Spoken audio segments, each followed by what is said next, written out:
All right, let's dive into one of the biggest questions floating around for creators right now. Can you actually really make money on YouTube using AI and, you know, other people's contents? You might think you know the answer, but I promise you it's probably not what you're expecting. So let's just get right to it. Can a channel that's full of AI-generated videos get demonetized? Your first instinct, your gut feeling is probably, yeah, of course. After all, it kind of feels like you're cheating the system, right? But what if I told you that a simple yes isn't really the whole story? Turns out, YouTube itself says that getting demonetized for using AI, well, it's not a sure thing. It all comes down to how you use it. Okay, so if the answer isn't a hard yes or no, then what's the difference? Let's break down the smart way to approach AI videos. Because there's a really common method that almost guarantees demonetization, but there's also a successful path. And knowing the difference, that's everything. So here's the trap that so many creators fall into. They'll go to an AI like ChatGPT for a script, right? Then they feed that script into a text-to-video tool, get a fully automated video back, and just upload it straight to YouTube. There's zero personal input, no real creativity, and you guessed it, almost always, no monetization. Now check this out, because this slide is where it all clicks. Look closely. Both methods, the failing one and the successful one, they both start with an AI script. But the successful method, it adds two absolutely crucial steps.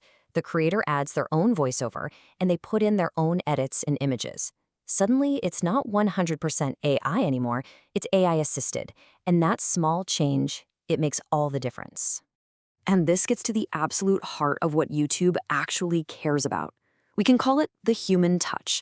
This is the secret ingredient, okay? It's your unique voice, your editing style, your perspective, your ideas.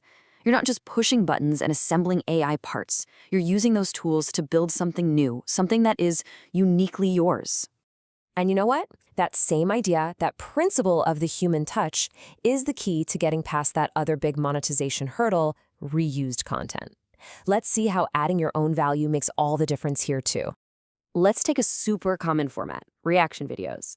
The wrong way is basically just theft, right? You download someone's clip and you re-upload it. That's a reused content violation, end of story. But the right way? You use that clip, but it's not the main event. Your contribution, your genuine reaction, your hilarious commentary, your sharp analysis, that becomes the focus. You've transformed the original piece into something new. And the exact same logic applies to compilations. Just grabbing 10 funny clips and stitching them together, that's a fast track to getting a violation notice. The smart creator, though, they become a host. They introduce the whole compilation, they play a clip, and then they jump in with their own thoughts before they move on to the next one. They're actually creating a narrative and adding value between the clips. So it really just boils down to this simple three-step process.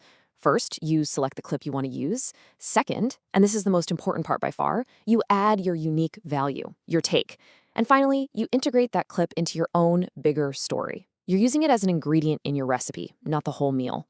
Okay, I know there's a big question you're probably screaming at the screen right now. We talked about adding your own voiceover, but what about using an AI voice? Let's tackle this exception. This is a huge one. Let's say you do everything else right. You've got an original script, you did amazing edits, but you use an AI voiceover. Does that one thing kill your chances for monetization? And here's the really fascinating answer. Probably not. You see, as long as the core of your video, the research, the script, the story itself, is original and it's a product of your own human effort, YouTube is way less concerned with who or what is narrating it. The problem is when an AI voice is just reading a 100% AI-generated script over a 100% AI-generated footage. Originality, that's the key.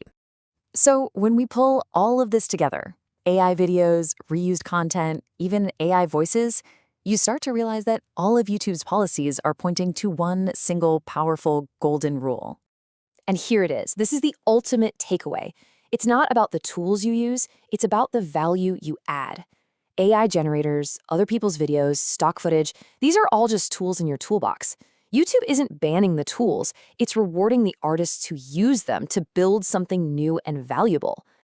And I want to be crystal clear about this. This is not just my personal theory. This isn't some clever interpretation or a loophole somebody found. This guidance comes directly from YouTube's own official creator channels. They're literally telling us exactly what they're looking for. They want your human touch on the platform. So, the rules are actually a lot clearer than you might have thought. The tools are there for the taking. It all just comes down to one final question. What value are you going to add next?